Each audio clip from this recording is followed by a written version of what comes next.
Hi everyone, this is the Africa We Want podcast, and it's good to be back and to bring you another episode of this. And today we will be speaking about the Kenya UK trade agreement that was signed recently and the impact that it will have on both Kenya and the UK in trade terms. And we will be having this discussion as the last for the year, but then we will pick up on the podcast in the coming year. So, my name is Christine. I will introduce my co host, Chido. Chido, if you could say hi and get started. Thank you so much. It's really good to be back after what seemed to be a very long break. And as always, so my name is Chido Shashim. I'm still in Cape Town. And like Christine has said, we're going to be talking about the UK Kenya free trade agreement. So, without wasting much time, maybe just to give a brief background, Christine, so that we can get the ball rolling. Okay. It's my yes. I would really need you to guide me on that. I feel like you are more of an expert in this by virtue of your nationality. But so what happened? Maybe to just give it an outline is when the UK exited the EU, it obviously had to start signing new agreements, bilateral investment agreements, free trade agreements with its other trading partners because obviously it was no longer being covered by the EU agreements that it has with other trading partners. So it has been on a frolic of its own, so to say, signing agreements with different countries, especially in Africa, singling out, so to say, specific African countries based on its trade needs. Right. I remember there was a time that we spoke about how it was sending a delegation to Nigeria to negotiate an agreement. And also there are instances of a talk of a free trade agreement with Ghana. But of all its attempts to sign agreements, we can safely say the one that has actually came to fruition is the one with Kenya. Mm-hmm. So it's actually being termed as the sixth deal in Africa that is basically meant to ensure that all companies operating in Kenya, including British businesses, can continue to benefit from duty-free access as they export products, including vegetables, flowers, to their customers back in the UK.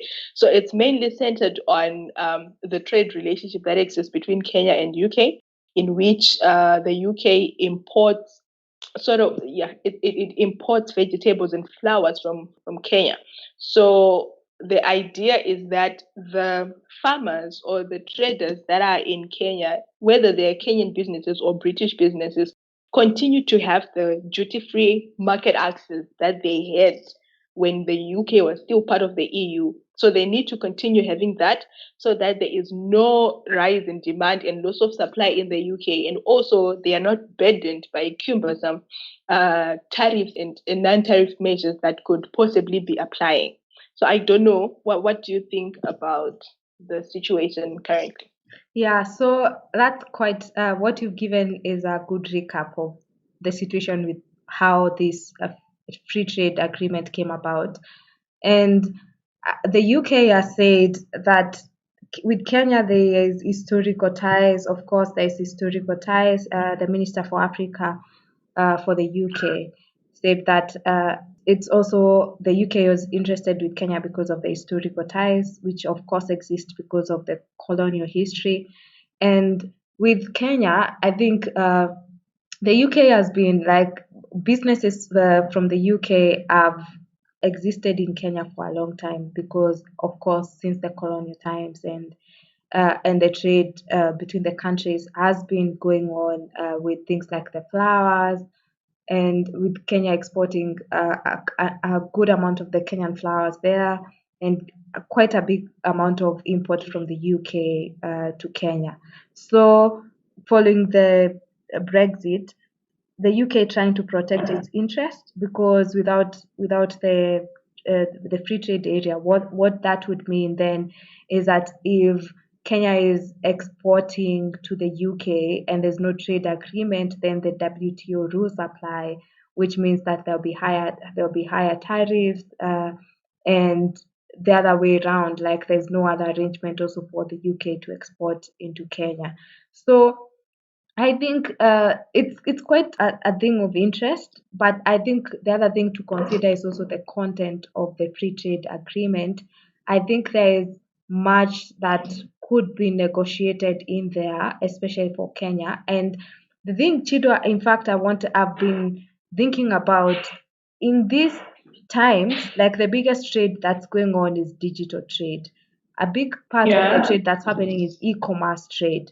So the thing that I am hoping to see, and this has been in other regional trade agreements, but mostly not with African countries, is to capture something of the digital trade in there.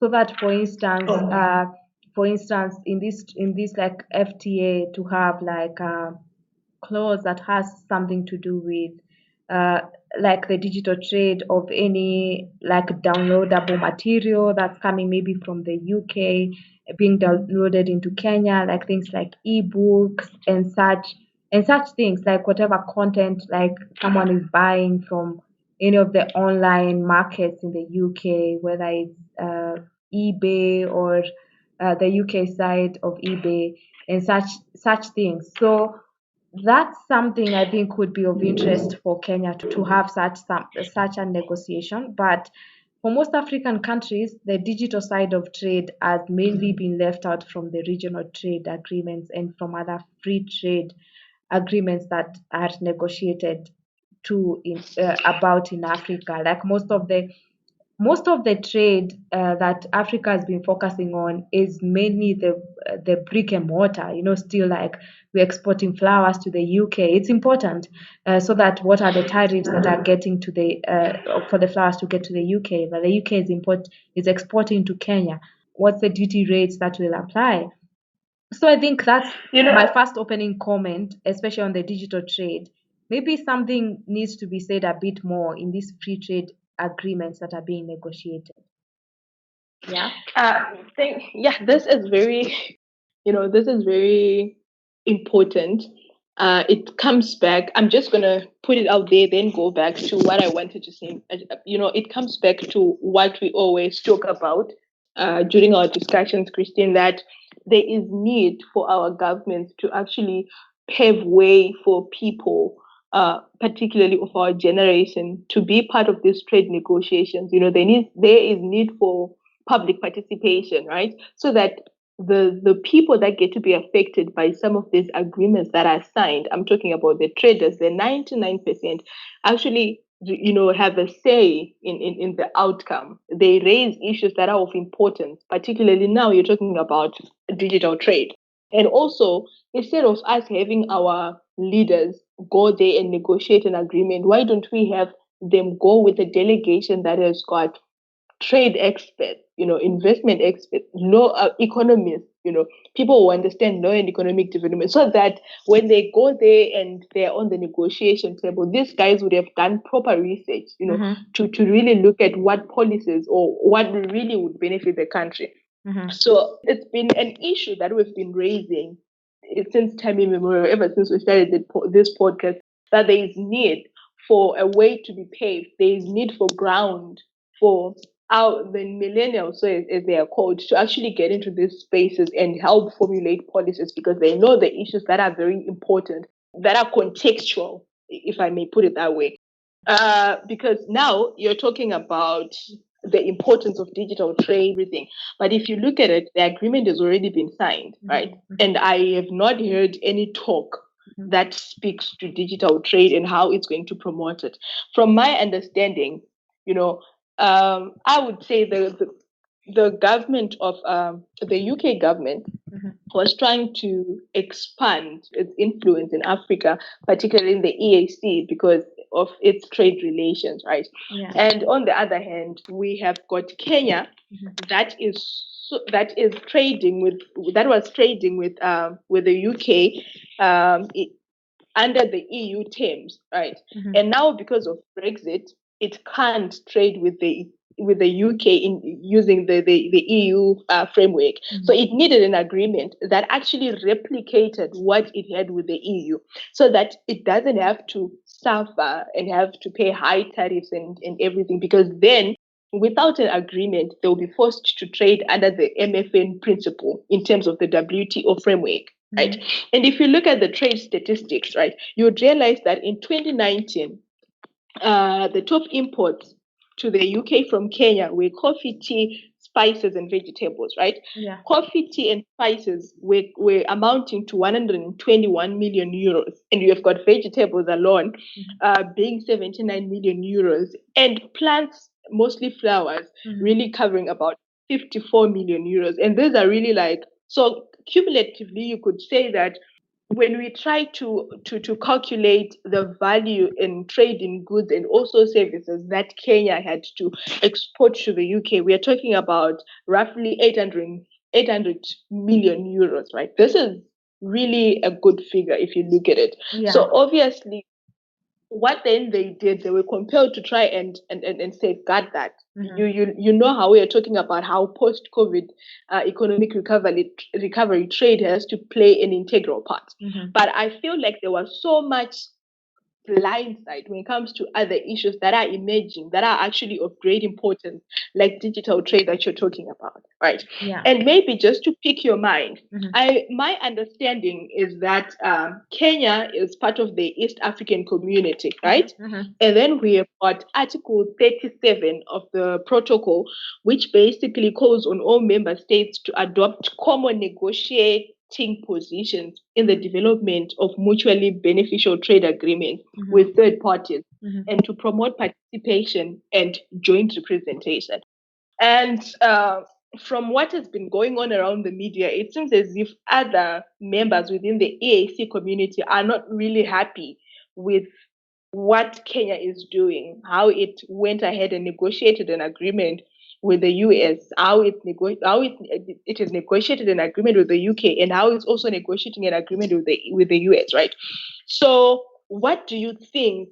When you're looking at the FTA that has already been signed, you're looking also at the US Kenya that is also being signed, and you also look at Sino-Kenya relations, right?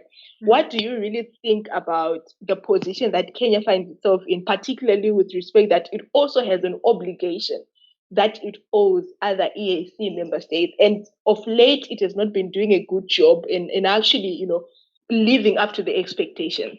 Yeah. So, What do you think this is going to do, particularly for regional integration, and the broader ACTA agenda that we're trying to achieve to make sure that we consolidate all African countries and they become one single market? yeah, I think that's a very good observation that you've made, and true. It hasn't been received, the news of how Kenya has been acting, and especially following the negotiation of the UK FTA and the ongoing negotiation for the one with the US. Like, the other members of the East African community are not too happy about it, and that's understandable because, especially, it's a customs union that operates within the East African community. It's not even a free trade area. It's like it has gone as far as a customs union. We are using common external tariff for the entire of the East Africa community. And what the big question that has been arising, especially when you look at like the rules of origin, within the East Africa community, they try and have like the same rules of origin and to try and negotiate for like goods originating from the EAC to be treated in a certain way, like to negotiate as a block. Like, that's what like the other EAC members would like to have, and any goods that are coming, for instance, let's say for instance that you're importing cars from the UK and the car is coming to Kenya. And so with the FTA, like the duty rates that would apply would be different, like if it was operating through the WTO rules. And so now the question becomes is that when the car is coming, maybe it comes to Kenya, and the other members of the East Africa community are not part of the FTA with the UK, it means that if the car is leaving Kenya and it's going to Uganda, then the WTO rules, if you're importing from the UK, would what be applying to Uganda and not the FTA tariffs that are applying to Kenya. And you see, the thing is that now within the East African community, that becomes a bit, like a bit questionable, at least to the other countries, because that means that there's this trade deal that Kenya is having with the FTA with the UK, so that goods coming to Kenya from the UK get this preferential treatment. But if they're going to go to any other East Africa community member, then there's a different treatment which has to happen, which is not the case within the customs union right now, because normally like for the other people who maybe you are either using the same WTO rules against the East Africa community, it's very clear, like it's the same rules that are applying to within the East Africa community. But when one country goes and negotiates for preferential treatment for a specific country, the other countries, of course, you'd understand that they would feel like you're stepping almost outside the pact and you're acting different. Yes, maybe so that you can respond to that together, because I wanted to say, but don't you think that the setup in Africa hasn't been, respecting this customs union, particularly in the EAC, right? Because look at it, there is Tanzania, which is part of the EAC, but also has got preferential trade agreements or terms with SADC members under the SADC FTA, because it sort of somehow falls under there, right? So already, I feel like Tanzania, in a way, is contracting out of the specific terms, right, or rules that actually govern a customs union, which then sort of justifies what Kenya is doing, because there hasn't been really so much respect for the rules of the customs union, particularly in the EAC. Yeah, that's true. But you see, Chido, and that's the whole point. If everyone decides to act outside the rules, so Tanzania is doing it, and Tanzania goes and is in as the dealings it has with SACU and everyone else, and you decide that's how you want to go about it. Kenya is on the rise and on the increase, negotiating FTAs with the US, with the UK, and who knows who else. So that's the thing. It's fine that other countries are doing it, but it doesn't negate the fact that it's compromising, or it's compromising what the regional integration looks like. So I would think, like, especially the comments that have been made by Kenya and the UK, is that with time, there's room for the other EAC countries to take advantage, not to take advantage, but to almost join into the UK FTA. It's like there's almost room to also now even bring in the other East Africa community members. So I'm not sure within how long or how that would go about it, but even the US has hinted to that there's a framework within which they can negotiate for other terms for the other East Africa community members to join in. Yes, it's part of the framework. It says that the other members are free to join the agreement. But the question then becomes, look at how this is structured, right?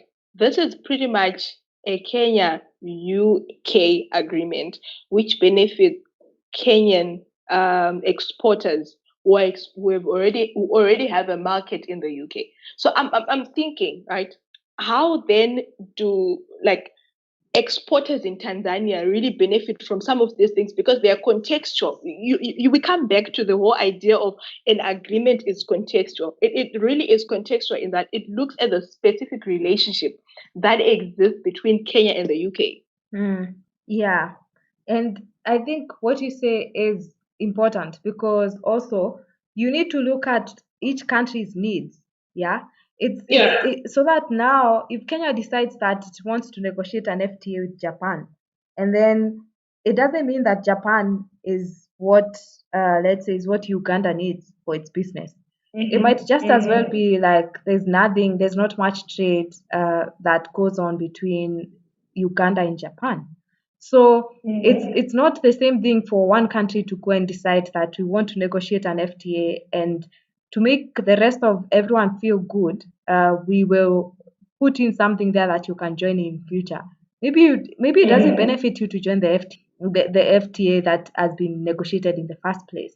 So I think that's a comment to make, so that it doesn't quite justify or make it very okay for you to decide to step outside the rules that you have made, and then tell everyone else, we can you can tag along. You understand? So that Yes, it's not yes. this is not it's not a tag along that we got a good deal, you guys tag along. Maybe you really shouldn't tag along, you know. And then I also think, because you're also very passionate about this, about the Africa Continental Free Trade Area agreement, and when it's launched next year, with this kind of like conduct already that's being seen from different countries and negotiating with other third parties, like, if we are to look at this conduct, do you think it will be projected in future? And if that happens, like, this tag along, we can't tell the rest of the other 53 African countries you can tag along because I negotiated for a deal You know, with China. So tag along and you'll be fine because I did that. speaking of the War of Africa, I was actually, thinking about how this fits into the perfect picture of the African Continental Free Trade Area, which literally has got less than 15 days. Actually, it's what, 11 days, 10 days before it's launched, right? And we're very excited about it. But we still have countries that are going on and negotiating bilateral agreements that benefit themselves, regardless of the framework that we have. The AU itself, as a body, has constantly recommended united negotiations amongst nations on matters of common interest, particularly trade, investment, issues that affect economic development, right? So it has always been emphasizing on the need for African countries to negotiate collectively on those issues with third-party countries. You're talking about Asian countries, you're talking about, the EU, we're talking about the UK, the US, on issues that affect trade and economic development. And there was an AU summit Mhm. in Mauritania in 2018, and another one which was in January 2019 in Addis, where the African heads of state, they actually agreed that no country was ever to enter into a bilateral free trade agreement with a third once the AFTA comes into force, right? And then the AFTA came into force in like May 2019. And after that, we still have countries that are negotiating. It then, begs the question of, are we even making a progressive step? I was looking at this and comparing circumstances, and I'm looking at Ghana, which blatantly refused to sign a deal with the UK in 2020 due to ill feelings of divide, particularly with regards to the West African trading bloc. Right, we all know Ghana is part of ECOWAS, and it seems as if it's this tactic that the UK is employing, where it singles out countries from different trading blocs and try to negotiate with them, so that it sort of, it sort of starts a culture of distrust, mistrust, and all that amongst members within a trading bloc. So once that happens, it then can go on to single out other countries. So when then it sort of approached Ghana, Ghana was not willing to negotiate for a free trade agreement without the involvement of other West African countries, because they are part of a trading bloc. So I'm looking at the situation that happened with Ghana, and I'm looking at what these guys sort of agreed when they met beginning of last year in Addis, that they were never going to negotiate as individual countries, right, for any free trade agreement because of the African Continental Free Trade Area. But newsflash, we get to 2020 and we have got countries that are negotiating trade deals that sort of are beneficial to them, which then comes back to this concept of I,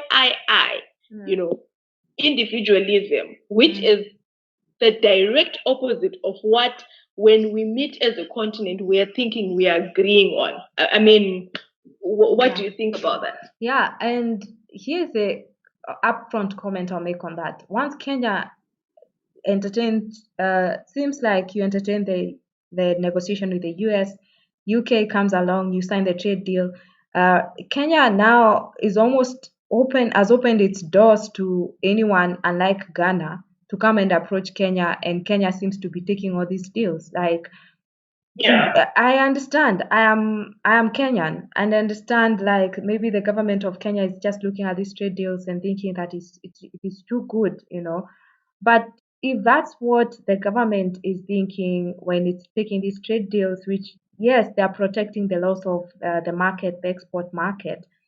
So how at the same time can they attend the meeting at Addis and at the same time offer the same kind of commitment to the Africa Union and not live up to the end of the bargain?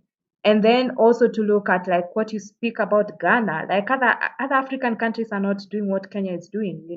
Like, Ghana turned it down, but Kenya for some reason is unable to.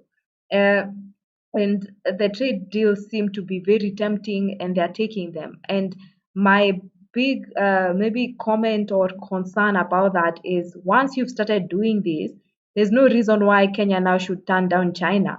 We can almost now look at, once you entertain the negotiations with US, UK comes along, and then someone else may want to be negotiate something else different. And I would say maybe, like, for Tanzania, even if it's within the EAC and it's speaking with like the southern side and getting into another arrangement with SACU and SADC. Thing is that these are other African countries, and in any case, there was a tripartite agreement that was going to be negotiated a bit further. For Tanzania, you can almost see that it's not falling too farther away from, like, the whole idea of the Africa Continental Free Trade Area. Kenya, on the other hand, is fully falling away, like, completely outside the box of the realms of what you think would be working towards. Christian, the problem that I'm seeing that is happening with Kenya is that it's becoming very much inward looking. You understand? It's constantly looking out for its own welfare. But I don't think that that's what integration is all about. Because from our earlier discussion on the US Kenya Free Trade Agreement, it was really about what Kenya would benefit. We talked about how the AGOA was expiring and Kenya didn't want to be left out, right? And when the EAC member states met and they were having a discussion, it's not like the other members were outrightly against the idea of having a free trade agreement with the UK, but they were not willing to rush it and have it in 2020. You understand? Because they were citing other reasons amongst the African Continental Free Trade Area as to why they had to wait and probably start negotiating at a later stage, right? And then Kenya raises this argument, which basically supports what I'm saying, that it's inward looking, because it says, you know what? Most of these other countries in the EAC, if not all, they are classified as least developed countries, right? It is only Kenya that is not classified as the least developed economy within the EAC. And all these other countries, by virtue of them being LDCs, they are part of the generalized schemes of preference with the UK, which basically starts on the 1st of January 2021, which reduces rates of duty on developing products which get into the UK. And Kenya doesn't fall within the classification because it's not a least developed economy. That's why it's then going on a frolic of its own and signing an agreement without having express consent from the other parties. Because these other guys it's not like they're saying we don't want to be in an agreement with the US, but they're saying let's slow down the process, right? Let's take a breather and because the moment we rush things, that's when we tend to sign into agreements that really don't accrue a benefit for us, right?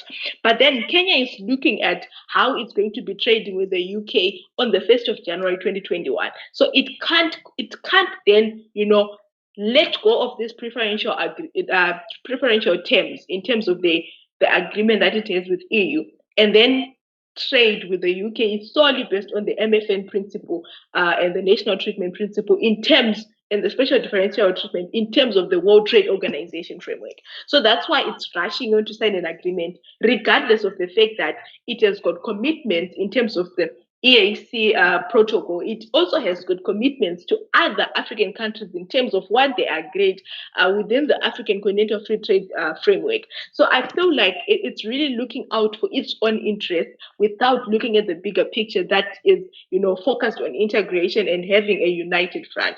And I feel that as long as we are still doing that as African economies, we are sending a bad we're setting a bad precedent and sending out a bad precedence to these other countries that are not part of the continent. Because look at it, already we were talking about how the African Continental Free Trade Area, the idea of having a single market for Africa is threatening most most other Western actors, most countries that are in the global south. And then if we already start showing that we're not loyal to our own framework, we are not honoring our own obligations that we set for ourselves, we are basically encouraging behavior from them that sort of makes the African Continental Free Trade Area fail. So that at a later stage will probably allow so much of external influence. But I would say that we as Africans, we encourage that external influence by us signing one thing and then reneging from those obligations. Mm. Yeah, and I agree with you, Chido. And I think there are two things that come to mind when you say that. First, there's the rules of WTO. Like now there's the least developed country argument and Kenya, which when you think about it, I mean, it doesn't, you would understand why Kenya would act that way, because you're like, if there will be preferential treatment that's being availed to these other countries, Kenya is looking out for itself and thinking that why should we apply the WTO rules, the most favored nation, and therefore have like the rates tariffs that apply to us just be like the high rates that would apply to any other country. Well, these other countries within EAC will not suffer the same. So there's first of all a question on the rules of international trade, which I think at some point we could speak a bit about in future, Yeah. and how Yeah. those are applying, and like the Doha round, which was never concluded, and such things, and like to really look at it and see if Kenya has a point in what it's doing, because it's placed in that position by what the WTO rules are. But also at the same time, which is now the counter argument for that, is that Africa is trying to develop itself in a different way by having this by having this like this single market. So should Kenya in the long run, if Africa is trying to develop itself, if that's a different angle that Kenya could pursue development and trade, wouldn't it then make more sense to be more patient and try and put more effort into the Africa Continental Free Trade Area than try and really protect itself by looking internally? Because if the Africa Continental Free Trade Area works, I really think that would really work for Africa. And the other big comment I would make also is that because of this classification of least developed, developing countries, and those classifications, that comes back to the question on what impact will that have on the Africa Continental Free Trade Area? Because it's within Africa, yes, but different countries are classified differently. Yes. So Yes. to what extent does your classification as a least developed or developed country come in the end to be like a form of third party or third party rules interfering with the Africa Continental Free Trade Area? I think we could also have that further discussion, because that again comes to like, are you creating superpowers within Africa? Like these rules of you being least developed and being more and least developed and being developing, those rules might seep in into the Africa Continental Free Trade Area. Christine, I feel like you're so right. Like, I agree with you completely that we need to really talk about the emerging issues within the WTO framework, because, like you've rightfully, it almost feels like you know what's going on. I feel like you really do. Part of the issue that is really of much contention within the WTO relates to the classification of developing and least developing countries, right? The US is making arguments that the classification that is being used, that was developed right at the inception of the WTO, is no longer applicable because we've got other countries that still benefit from being called least developing countries or least developed countries, or still being classified as developing countries or transitioning economies, when they've actually reached the status of a developed country. Mm. And obviously, by that, we know it's pointing out to China and all these other countries. So I feel like that classification has to actually be revisited, not only in the context of the World Trade Organization, but even in the African context, because dynamics do change, right? We can't say countries that were being classified as least developed economies 10 years ago, they are probably still developing. Yeah. Some of them have moved away from that. Some have even have their economies shrunk, and they deserve to be part of the other lesser group so that they sort of, reap the benefits. But I mean, it's not a conversation that most countries are willing to have because of the benefits that sort of accrue with having to assume a certain status. Mm. And you already, I think within Africa, you already pitched against each other the minute that your Mm-hmm. neighbor is least developed and you're developing the world in the classification. And I think Yes. inevitably that affects like even how you conduct yourself when you're negotiating with third parties. Because when you think about it, the reason why maybe Kenya is pushing and looking out for itself is because of the classification, like of the It economy. is. So It when is. we speak about that party interference with the Africa Continental Free Trade Area, that's right there is a that party interference because Kenya is acting to protect itself because of the classification that it has been given. So I Mm-hmm. think these are some of the things that I think I don't know the Africa Union when they are having these conversations. These are some of the factors that they should take into account. Like now, what happens to like a big economy like Nigeria or South Africa when it needs to negotiate for itself, maybe for because of how it's classified under like on the evaluation on whether it's developing or least developed. So I think we could have a bit more of discussion on that as part of that Yes, party interference. and you look at it, right? It's more like, let's look at the FTA is structured, right? It's really more biased towards vegetables and flowers, right? Mm-hmm. And if you try to look at the countries within the EAC, how many countries are exporting vegetables and flowers to the UK or to the EU or anywhere else? Yeah. Right. Mm-hmm. So we have a situation where probably Nigeria wants to negotiate an agreement that is product specific. Let's say it speaks to oil, right? We can't necessarily say all countries should negotiate together because I mean, how many countries in Africa have got oil deposits? When you look at the whole issue of countries having to be classified and where Kenya falls when compared to other EAC members, you can't really blame Kenya for having to look out for itself because all these other countries, even if they decide to negotiate for a free trade agreement with the UK in the upcoming 3 years, they still have got preferential trade rules that apply by their classification of being least developed countries. But for Kenya, the ball game changes already. Like the moment we get to the 1st of January 2021, the outlook is different for Kenya.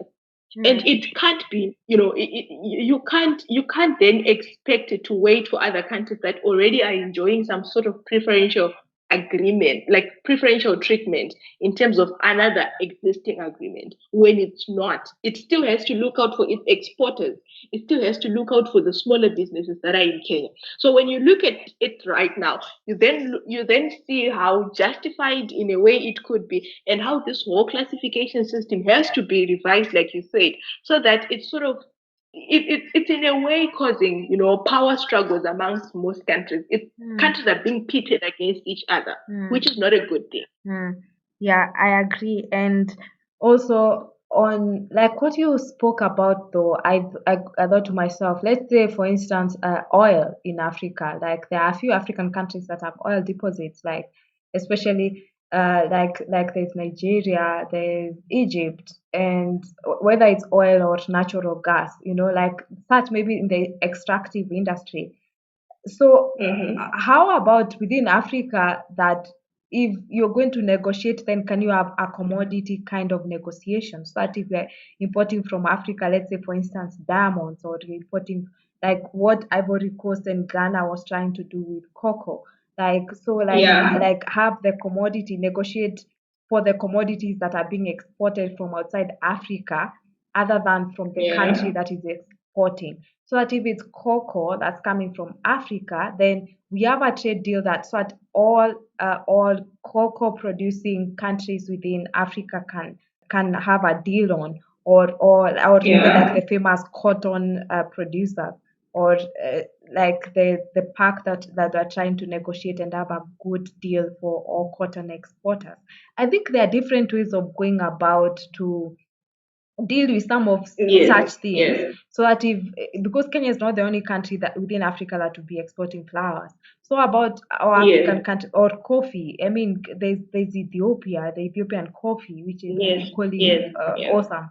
So it's like, look at what common commodities is this that Kenya is trying to like get a deal on. How many other African countries are producing this? It's a main export. Can we now approach Yeah. the Yeah. UK or the US as exporters from Africa of coffee?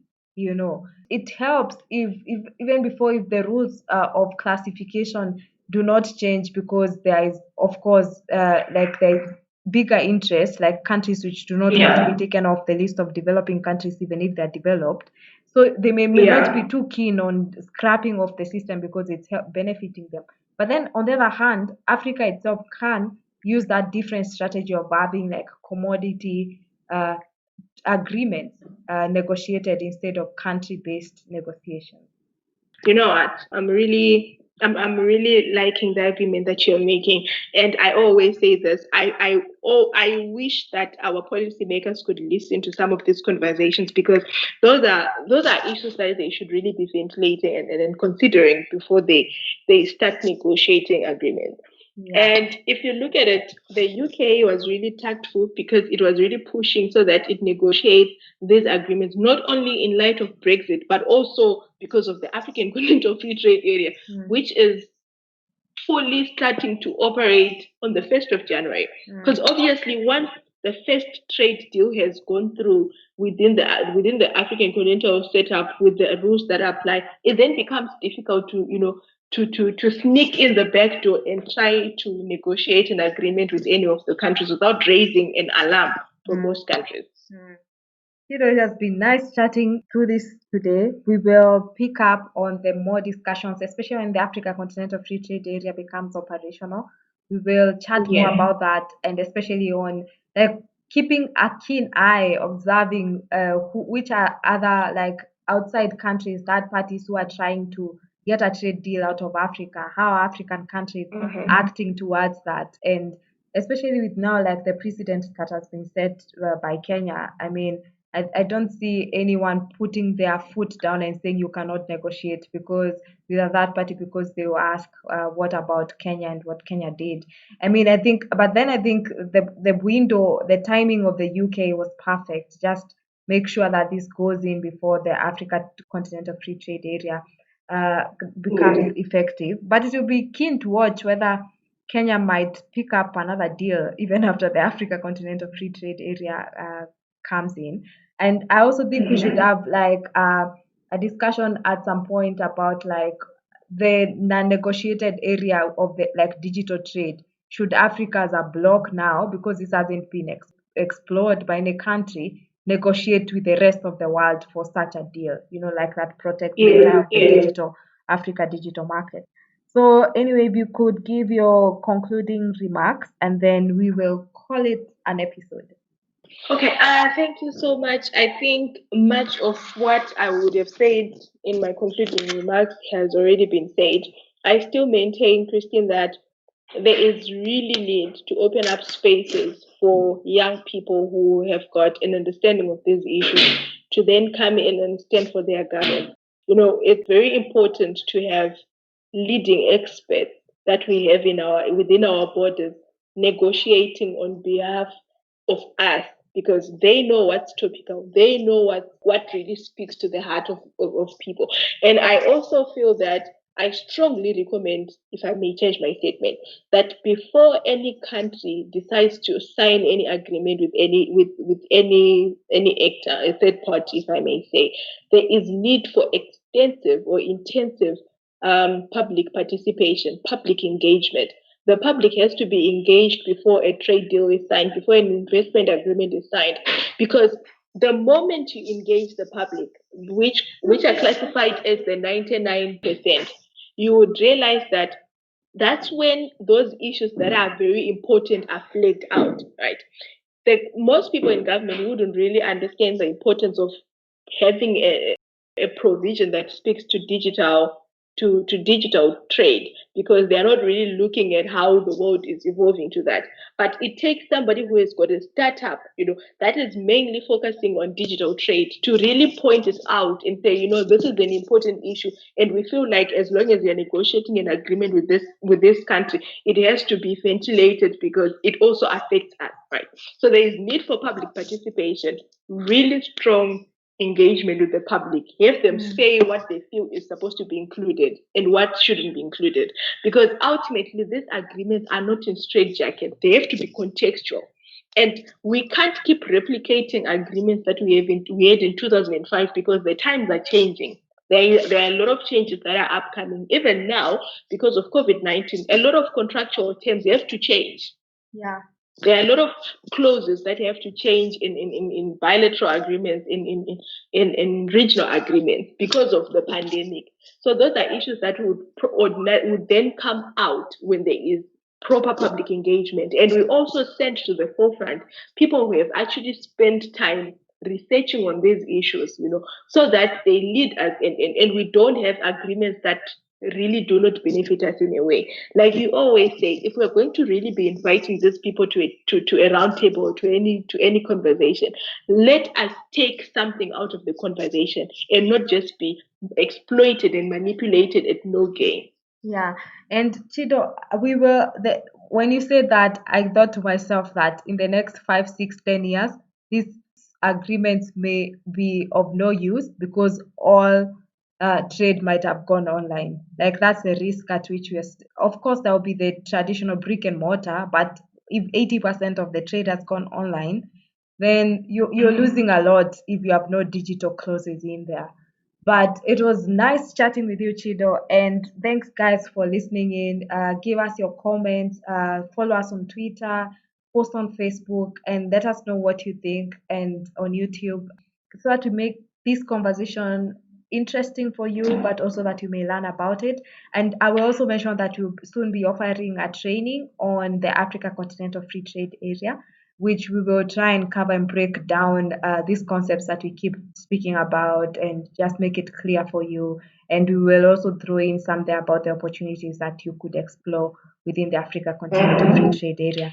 But thanks everyone for listening in, and thank you, Chido. Thank you so much, Christine. It has really been interesting, and I wish you a Merry Christmas and a very big start in 2021. I can't wait to have the next episode in 2021. Obviously, after the first deal would have been completed, and we can then also reflect on that and the progress that is being made within the African Continental Free Trade Area framework. Cool. Bye, Chido. Thanks, everyone.